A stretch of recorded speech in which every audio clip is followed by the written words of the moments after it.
Have you ever wondered what happens to a high-profile narcissist when they fall from grace?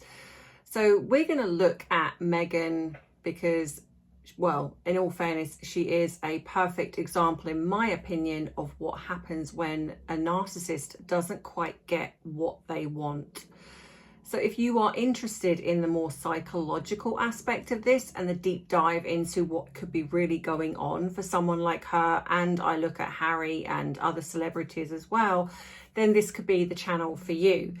I hope that with my years of experience in the field of psychology as a psychotherapist, that I can give you the tips and tools to help you understand human behaviour, especially if there's something going on for you. So if I've grabbed your attention thus far, go grab your cuppa, sit back, relax as we get into some tea, some truth with a touch of therapeutic psychology.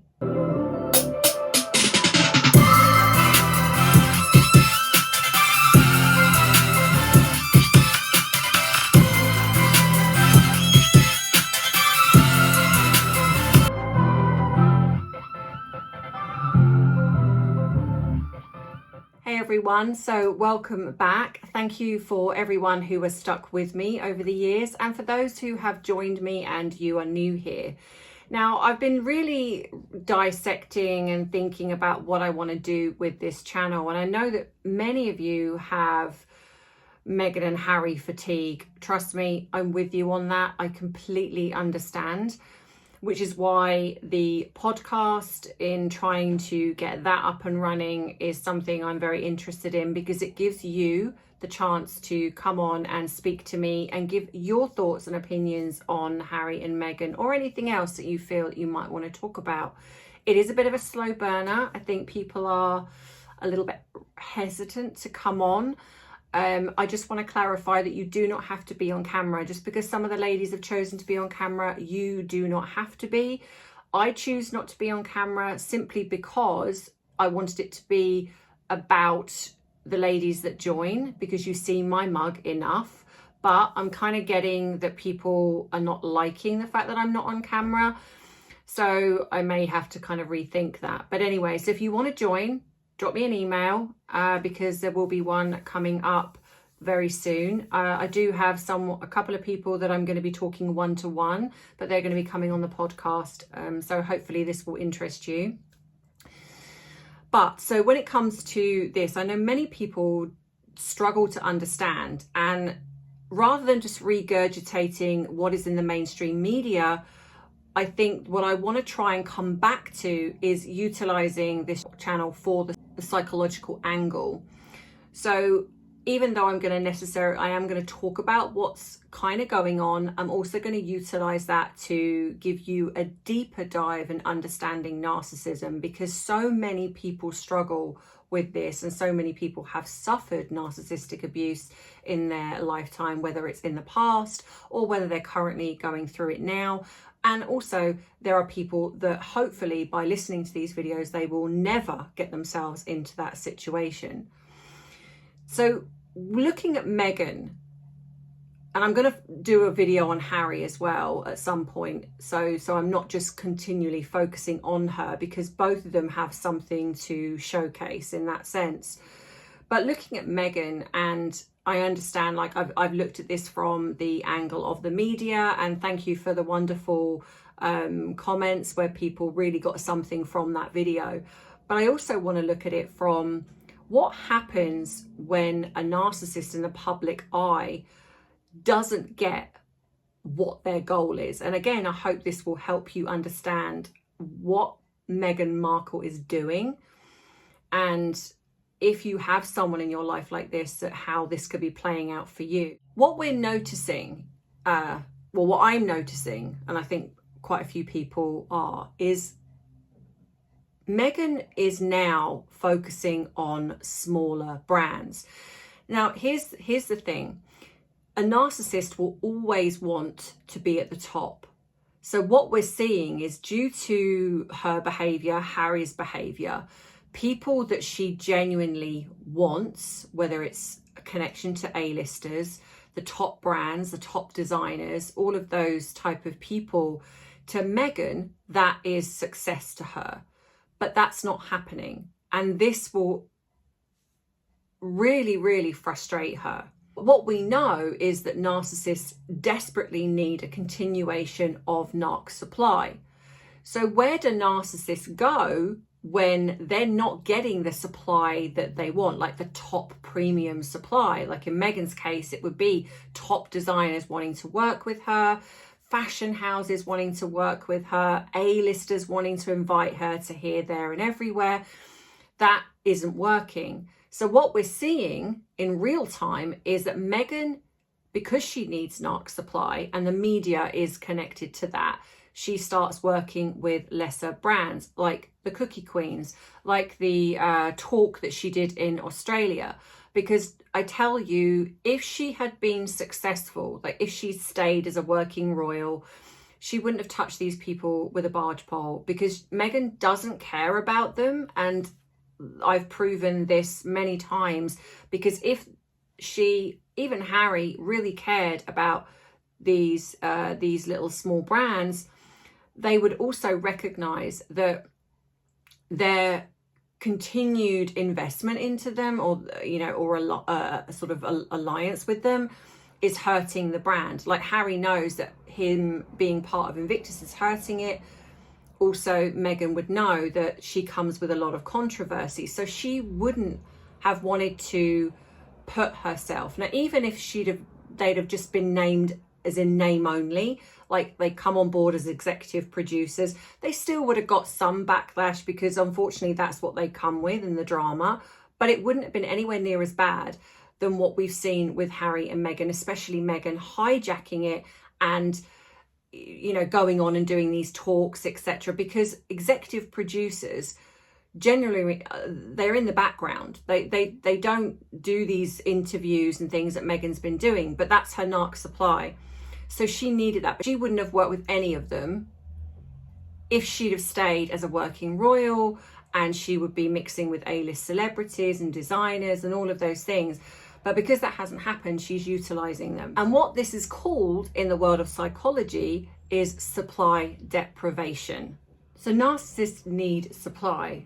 And what would happen with regards to Meghan getting supply, if she could, from say A-listers, top designer brands, etc., and this was being showcased in the media, would be called premium supply. So, but in reality, that supply has been shut off. This is called narcissistic starvation. What this means is that they are then having to resort to getting that supply in any way they possibly can.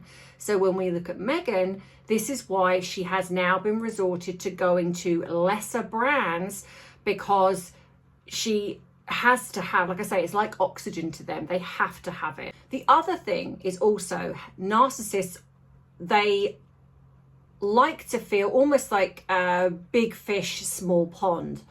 So in a way, they want to feel the top, superior. And they are always trying to work that angle. So if you remember that back when she entered into the royal family, after the initial phase that they go through where they act all demure, they act like that they're a team player, the love bombing, how sort of insecure they are and they just want to learn.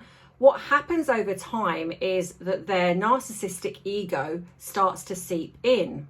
And this would have been what happened with Meghan entering into the royal family, because at some point, as she got comfortable, as she got her feet under the table, that side of herself, she couldn't help it. It would have to come out fully. We started to see elements of that when we saw some of the behavior that we've seen in various videos. But the royal family would have started to see this shift. And I would imagine that once the engagement happened, it really would have started to amp up, and most definitely with the wedding. And this is why Meghan potentially assumed that the late Queen was perhaps some doddery old lady that she could manipulate. She probably thought that she could love bomb and charm King Charles, Prince William, and she could almost overtake Catherine as being the most popular, prettiest woman in the royal family. Of course, she didn't bank on the fact that actually there are some very strong, and not only that, very astute personalities within the royal family, and they have come up against bigger fish than Meghan. But her ego, Meghan would believe that she can manipulate these people because she's manipulated Harry. So she would almost like feel that they're the same, but they weren't. And of course, when they started to see through her, this is what she didn't like. And so this was the shift that started to happen, is when Meghan started to realise that she couldn't win over the royal family, that she couldn't do what she set out to do. And that was when my belief was that there started to be this plan formulated where she needed to turn Harry against his family. And we all know how that went. What's happened is that Meghan's ego-driven personality would have shown her that if she'd have made it to Hollywood, if these A-listers accepted her as an equal, you'd think that this would have been enough for her, but it wouldn't, because the way sort of malignant narcissists like her work is that they would have then wanted to be the best. She would have gone for those A-list roles, and she would have competed with other actresses and she would have utilized being in the royal family to usurp them almost. So the fact that that didn't happen and A-listers turned their back on her and Hollywood turned their back on her, this would have absolutely riled her. So now what's formulating with her is that she now feels powerless and she feels rejected. And this is when you get narc injury and you get then at times then narc revenge. Why she's gone for lower brands is because they treat her like royalty. This is the thing that Meghan covets the most. So when she's gone, say to this, I've forgotten her name, the woman that she did the chat with in Australia, they would have been over the moon that they got someone like Meghan, even though in a way she is like the Timu royal, but to them, it doesn't matter. They've got a royal. That's all they care about. The same with MasterChef. Now, obviously rumours come out that they wanted Harry. I don't know whether that's true or not, but that's what was being showcased, and which is why he had to then call in and act like, oh, what are you doing? It's like as if he didn't know. But to them, it's someone that they can get that gives them that connection to, again, royalty. And of course, because they fawn all over Meghan and make her feel like she's the most important person in that room, this is the narc supply that she wants to get. So by doing that, they then become the big fish in a small pond. And that's when they get their narc supply from. Other thing as well is there's also cognitive dissonance and reframing. With Meghan, a narcissist's ego cannot stand rejection or failure.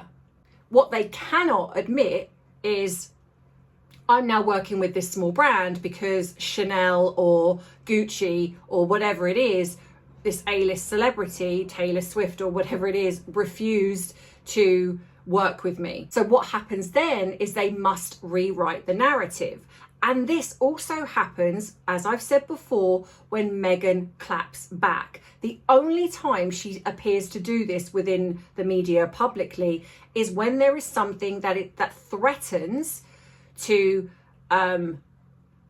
sort of expose the mask, expose who she really is. So she needs to reframe that. She needs to do something that rewrites what actually happened. So they will spin something, which is what we've seen. Martha must be confused, but they will spin something as this was deliberate, this was altruistic, this was a genius choice that they've come up with. And we've seen her do this when it comes to As Ever, when it comes to Netflix. She spins it to make it seem like this was her choice to separate from Netflix, even though it's dive bombed into nowhere. Everything that she does, it has to be spun. When they've gone from Murchie-Well Foundation to Murchie-Well Philanthropies, that was spun as, we want to be altruistic. We want to now give to these smaller companies. But actually what it really means is running out of donations. We don't want to now be giving 5%, and we don't want to be exposed and have to give all of our information. And I've got an interesting video to do about this as well, so make sure you're subscribed so you don't miss this one. And so they spin it to make it seem like this was all their choice, when actually I believe they were forced in a way into this because donations are drying up, nobody's interested, and they don't now want to be having to give all of the public information, because under philanthropies they don't have to, and also they don't want to be giving away that little 5%. Something else that happens is called, and this is a bit of a mouthful, manifestation of the narcissistic mortification. This is when there is something humiliating that causes what is called narcissistic mortification. And if you remember back to Amber Heard, who I also believe is very similar to Meghan within the narcissism, the public humiliation of that trial where everything was laid bare and exposed, this caused her public mortification. And I believe this is one of the only things that could potentially stop Meghan in her tracks. Not for good, because what will also happen is what we've seen recently when this whole thing happened with Blake Lively and Justin Baldoni, is Amber Heard then come out and did an interview. And what they then do is they kind of tentatively put themselves back into the same arena to see if public perception has changed. Obviously it hadn't, and because of that, she then started getting all of the backlash again. She then retreated back again. If it had gone the other way and she realised that actually people were interested in her again, we would have started seeing a lot more of her. And this is what would happen with Meghan. And this happens when the public shame is just too much to bear. So there is a point when narcissists will disappear. But like I said, it won't be forever, and they will regroup, reformulate and come back. What would also potentially happen is that they would utilize a massive heavy defense. So say for example the truth of the alleged children come out and it was exposed that she'd lied. I can guarantee you, and I think we all know this, she would utilize this massive defense. She would say, and this is just me sort of spitballing here, but she would say things like the royal family made me do it. Harry was unfaithful. I was humiliated. I had to do this to save myself because I was just devastated that my husband, who I just married, had cheated on me. He was abusive, all of those things. This is some of the things that a narcissist in her position could say.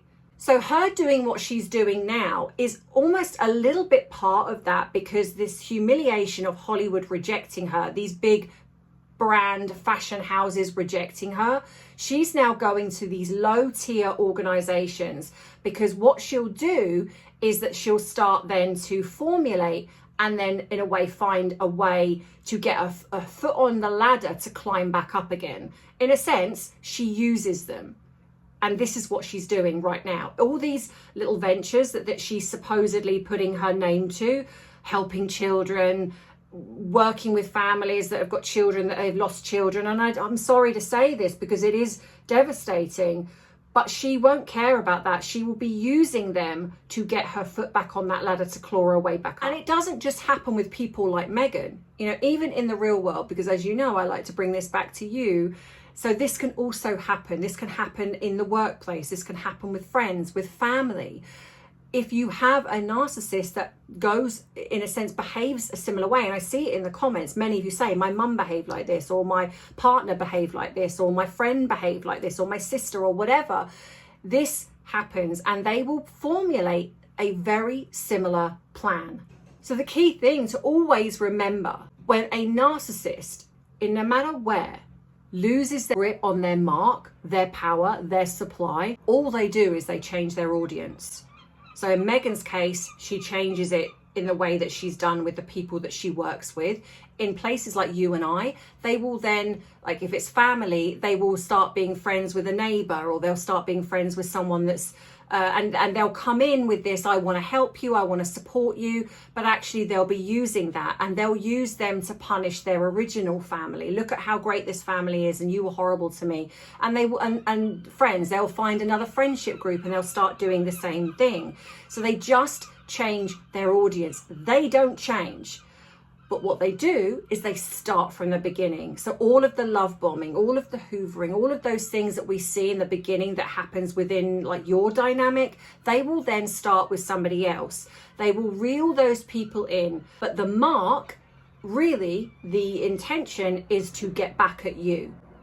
So whoever it is. So they will come in, they will do those same things, and they will use them to get back, to what they really want. In a sense, they just look for a smaller stage, but the outcome is always going to be the same. Now, some of the things that people have also asked me is like, you know, when she does this like rebranding and rewriting of history, again, this is all part of the formulated plan. By her rebranding in a sense, or going with a smaller brand, what she basically says to people, and her cult fanatics lap this up: look at me championing, I always get that word wrong, championing the smaller company.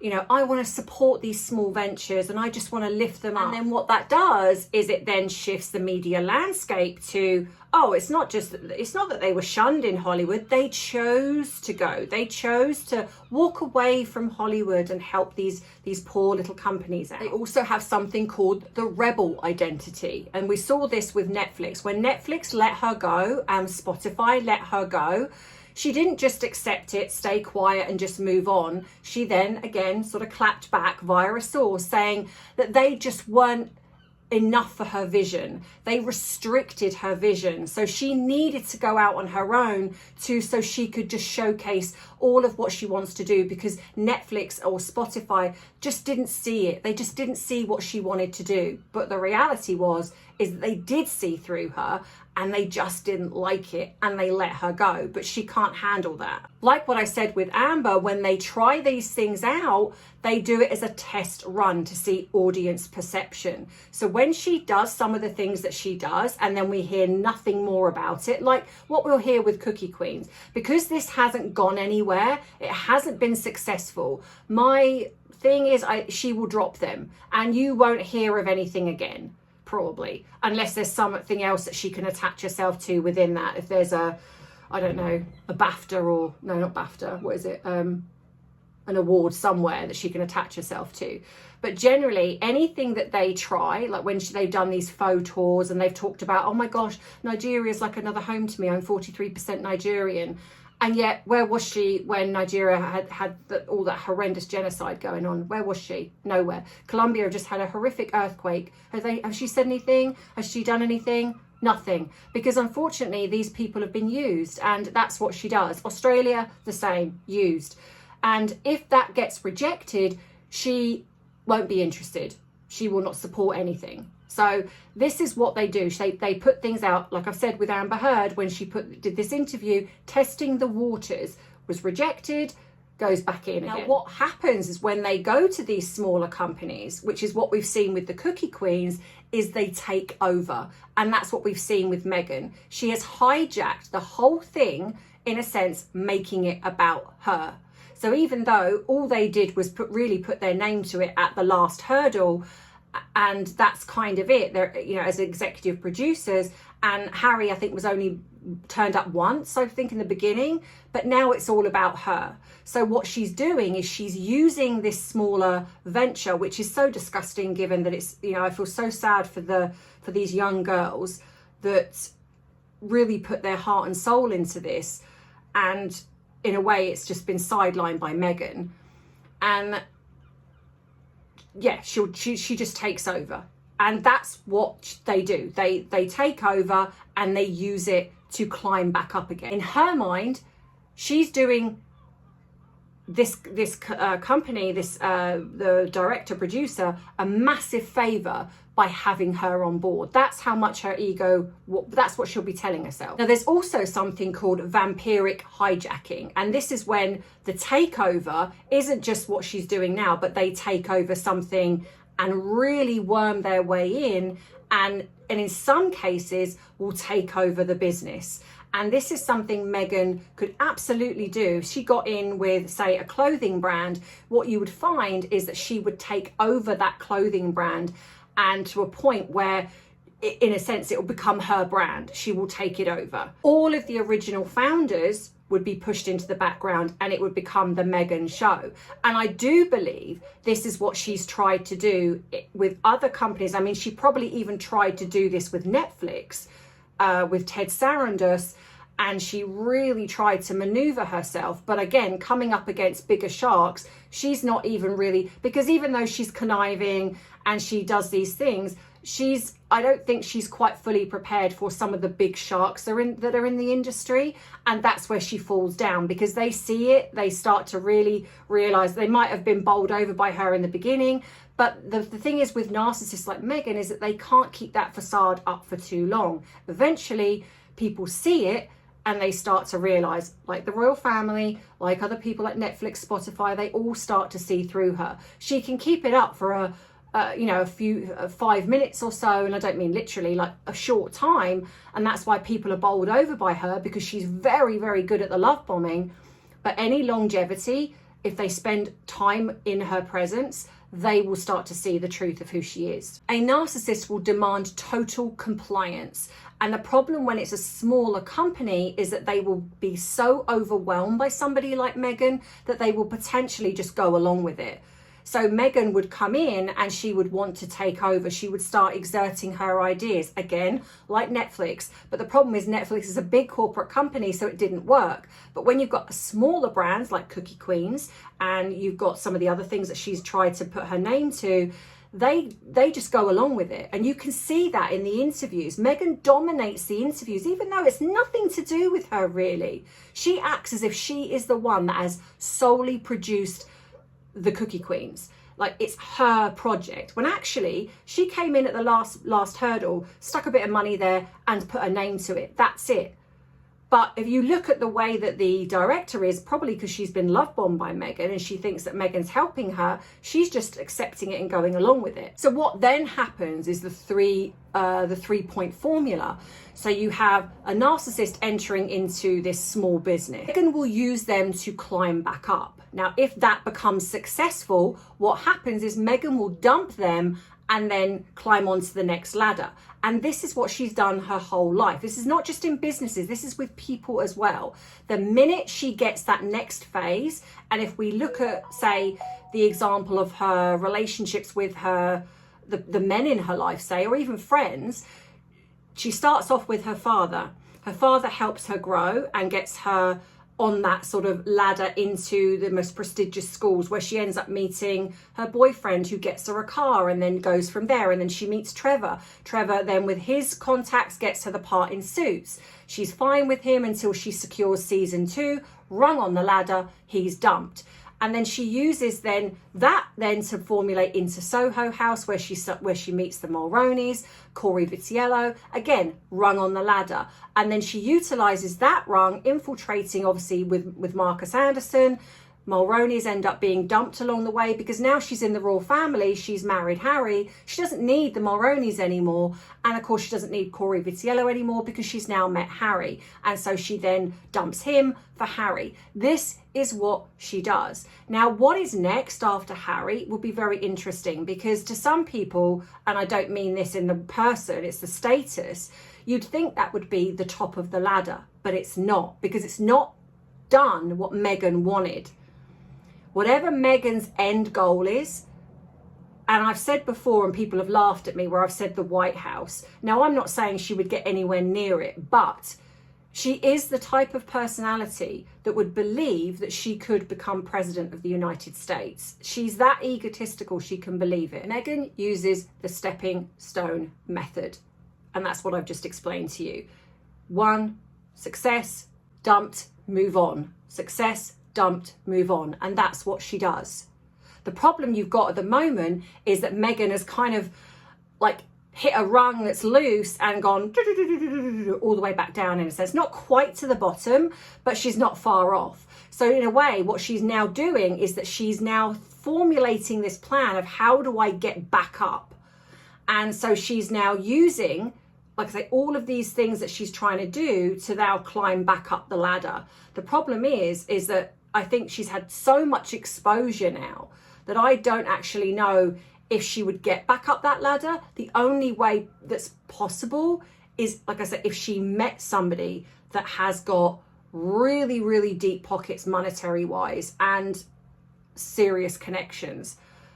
I can't see really any other way, because I don't think she's going to do it on her own merit, because people know who she is now. Now, when things fail, what we've also seen is something called the scapegoat collapse. And this is when something doesn't go right, she then has to create a scapegoat. And this is why they never take the blame, because when a venture fails, which ultimately it will, because narcissists are not team players and they have no longevity, this is what happens. And this is why when we've seen all these staff, the staff walking out, the bullying allegations, all of those things, this is why Meghan has spun it to make it seem like it's not her fault. But as I've always said, not everyone can be wrong. Also suffer from something called boredom stagnation. So this is if what they're doing is just taking too long and it's becoming frustrating, they could potentially dump that particular venture to move on to something else. And I think this is what she was trying to do with As Ever, because I do not believe that As Ever selling jam, flour sprinkles was her ultimate goal. But what they will do is, because this was what was pitched to her with Netflix help, because it wasn't her idea, I believe it was Netflix, they will use that and jump on it to pivot. But it hasn't happened. And I think that's why she tried to love bomb. She got all these people on her podcast and it wasn't a coincidence that they were all millionaire business women, because I think that she wanted to love bomb them and hoover them in to create them to help her get what I think she ultimately wants, which is a fashion brand. I mean, that's laughable, right? But I think that's her. She wants to compete with someone like Victoria Beckham, but it will fail. And it will fail because she has no longevity and she's not a team player. Victoria Beckham has worked really, really hard to go from being in the Spice Girls to now a recognised designer brand. And rightfully so, she's worked really hard to get there. And there's been so many pitfalls and it's been really hard for her. And they didn't take her seriously in the beginning, but they do now. Meghan will not be taken seriously. So this is why, in my opinion, she will try to hijack possibly a company, take it over and make it her. And that's why with the As Ever products, these are not her products. These are jars of whatever, or things that are already there in a factory that she's just relabeled and made hers because she's lazy. And that's what she does. So when you look at all of this, really what you can say, the perfect name in a sense, is almost like the Trojan horse of narcissistic altruism. They come in, and this is across the board, they present themselves as the gift. They are the thing that is going to help you, that is going to change everything, that they're going to fix everything. They're the team player. I'm the one that's going to make sure that all of your dreams come true because you've got me on board. But once inside, they unleash absolute chaos to take over the territory, whether it's your company, your family, your friends, the relationship, whatever it is, they come in and then unleash just chaos. And if you think about that, no matter what you look at, when you look at Meghan, this you can see right there, that's exactly what she's done pretty much her entire life, adult life, and it's what she's doing now. But the more she scrambles, the worse it shows. And in my opinion, it proves that she's just incredibly desperate now. And it could explain why we're now seeing all of these media pieces of their coming back into the royal family, which in my other video I've explained they're not. Because if they were, King Charles would not be hiding it. That's not how it works. Now, the private family, maybe, but as a working royal, it's not happening. So I hope that this helps you understand narcissists like Meghan just a little bit more. And if this is going on in your family, it gives you a better insight.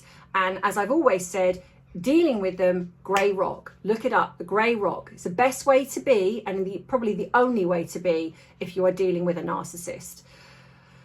So thank you for watching. I hope you've enjoyed the video. If you have, please give it a like. I'm sorry, it's so warm here. If you don't want to miss future uploads, because I've got lots of great videos coming up, then please click subscribe. Nearly couldn't get the word out right. All of my links are below if you want to treat me to a coffee, Amazon wishlist, become a member, join Patreon where you'll see the full podcast, all of those things, everything is below. If you want to join me on the podcast, my email address is here. Come along, come and join. I've got a few guests coming up, but get on the list. There's enough of you, so yeah, come and join. And yeah, so I will see you in the next video this week. And as always, you know that I love you, I appreciate you, but most of all, I respect you. Take care. Bye-bye. Mwah.